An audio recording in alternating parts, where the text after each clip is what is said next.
মিষ্টি খেতে পছন্দ করে না এরকম মানুষ খুবই কম পাওয়া যায়। তারপর যারা একদমই মিষ্টি খেতে পছন্দ করেন না তারা হচ্ছে আমার এই মিষ্টিটা ভীষণ পছন্দ করে খাবেন।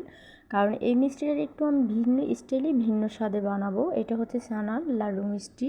তো এটা আমি কিভাবে বানাই আমার ভিডিওটার সাথেই থাকুন, দেখতে থাকুন। এই মিষ্টিটা বানাতে একদমই ঝামেলা নেই, কোনো রকম ঝামেলা ছাড়া খুবই ঝটপট, খুবই অল্প খরচে, অল্প সময়ে। সো আমার ভিডিওটা সাথেই থাকুন, দেখতে থাকুন আমি কিভাবে বানাই। এখানে আমি নিয়ে নিব 3 লিটার মতো লিকুইড দুধ। দুধটা নেওয়ার পরে আমি ভালো করে কিছুক্ষণ জাল করে নিব। যখন বলক চলে আসবে, একটু গরম হয়ে যাবে, তখন আমি এখানে দিয়ে দিব ছানা কাটার জন্য কিছুটা তেঁতুল। আপনারা চাইলে ভিনেগার দিতে পারেন, ভিনেগার ফ্লেভারটা আমার একদমই ভালো লাগে না, সেই জন্য আমি এখানে তেঁতুল অ্যাড করলাম। তেঁতুল দেওয়ার সাথে সাথে কিন্তু দেখতে পারছেন ছানাটা বের হয়ে আসছে। তো আস্তে আস্তে করে আমি নেড়েচেড়ে পুরোপুরি ছানাটা বের করে নেব। যখন দেখব ছানাটা আলাদা হয়ে দুধের পানিটা একদমই পাতলা হয়ে গিয়েছে, তখন বুঝতে হবে যে পুরোপুরি আমার ছানাটা কাটা হয়ে গেছে। তো আমি সুন্দর করে নেড়েচেড়ে ছানাটা আস্তে আস্তে কেটে নিচ্ছি জাল করে, যাতে নিজেদের পোড়া না লেগে যায়।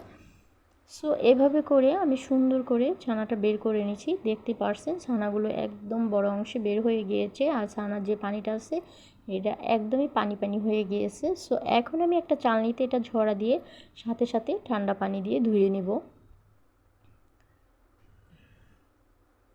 খুব সুন্দরভাবে ছানাটা কাটা হয়ে গেছে। আমি চালনিতে ঝরা দিয়ে সাথে সাথে ঠান্ডা পানি দিয়ে ধুয়ে নিব, যাতে ছানাটা যদি ঠান্ডা পানি দিয়ে সাথে সাথে না ধুই সেক্ষেত্রে ছানাটা অনেক বেশি শক্ত হয়ে যাবে। আর যদি ঠান্ডা পানি দিয়ে ধুয়ে নেওয়া যায় সেক্ষেত্রে ছানাটা একদমই সফট থাকবে। এখন আমি সুন্দর একটা একদম সুতি কাপড় দিয়ে ভালো করে চেপে তারপর হচ্ছে ছানাটা পানি ঝরিয়ে নিয়েছি। আর এই ভিডিওটা আমার একদমই স্কিপ হয়ে গিয়েছে। সুন্দর করে আমি ছানার থেকে যে পানিগুলো এক্সট্রা পানিগুলো ছিল সেগুলো সুতি একটা কাপড় দিয়ে আমি বের করে একদম সুন্দর করে নিয়েছি, দেখতে পারছেন একদম শুকনো শুকনো করে। এখন আমি ব্লেন্ডারে ঝাড়ে ছানাগুলো দিয়ে দিব কিছুটা চিনি, ভ্যানিলা এসেন্স দিয়ে দিব। এটা একটু ফ্লেভারের জন্য, এটা স্কিপ করতে পারেন চাইলে। তো আমি একটু ভালো ফ্লেভার আসার জন্য এটা দিয়ে দিলাম।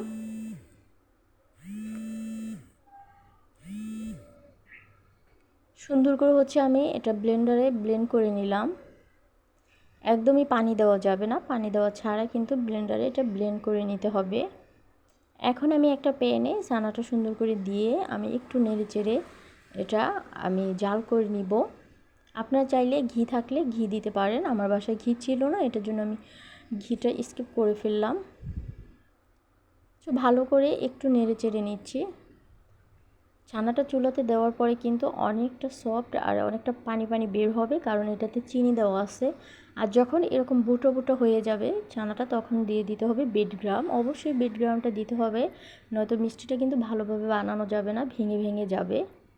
আপনার বিটগ্রাম বাসায় না থাকলে টোস্ট বিস্কিট গুঁড়ো করেও দিতে পারেন। এখন দিয়ে দিলাম 1 টেবিল চামচের মতো গুঁড়ো দুধ, দিয়ে সুন্দর করে আমি নেড়ে চেড়ে নিচ্ছি। এটা একদমই বুরিন্দার মতো হয়ে যাবে, দেখতে পারছেন কতটা সুন্দর হয়ে গিয়েছে, একদমই বুরিন্দার মতো। এখন গরম অবস্থাতেই হচ্ছে আমি ছানাটা সুন্দর করে হাতে চেপে চেপে হাতের সাহায্যে গোল গোল মিষ্টির মতো আর কি নাড়ুর মতো আমি তৈরি করে নিব। একদম গোল গোল করে সুন্দর করে নাড়ু শেপে দিয়ে নিলাম। তারপর হচ্ছে কিছুটা গুঁড়ো দুধ রেখেছি সেটার মধ্যে দিয়ে চারপাশে গুঁড়ো দুধটা লাগিয়ে নিলাম। এতে হচ্ছে দেখতে সুন্দর লাগবে আর খেতেও বেশ ভালো লাগবে। এভাবে করে আমি এক এক করে সবগুলো মিষ্টি বানিয়ে নিব।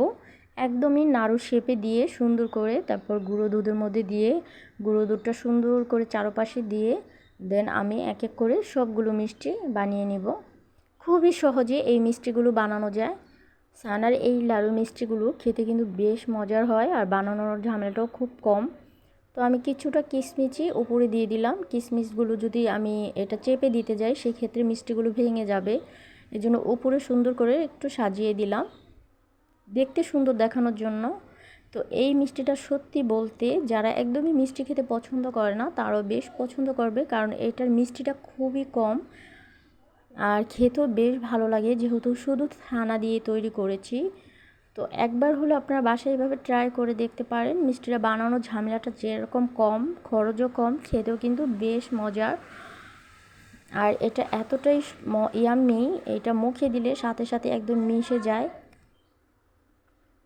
তো আমি একটা ভেঙে আপনাদেরকে দেখাচ্ছি। এটা একটু চামিচ দিয়ে কাটার আগে কিন্তু ভেঙে গেছে, দেখতেই পারছেন কতটা সুন্দর ভিতরটা, একদম খেতেও দারুণ মজার। সো ভিডিওটা ভালো লাগলে অবশ্যই সাথে থাকবেন। আজকের মতো এই পর্যন্তই। আল্লাহ হাফেজ।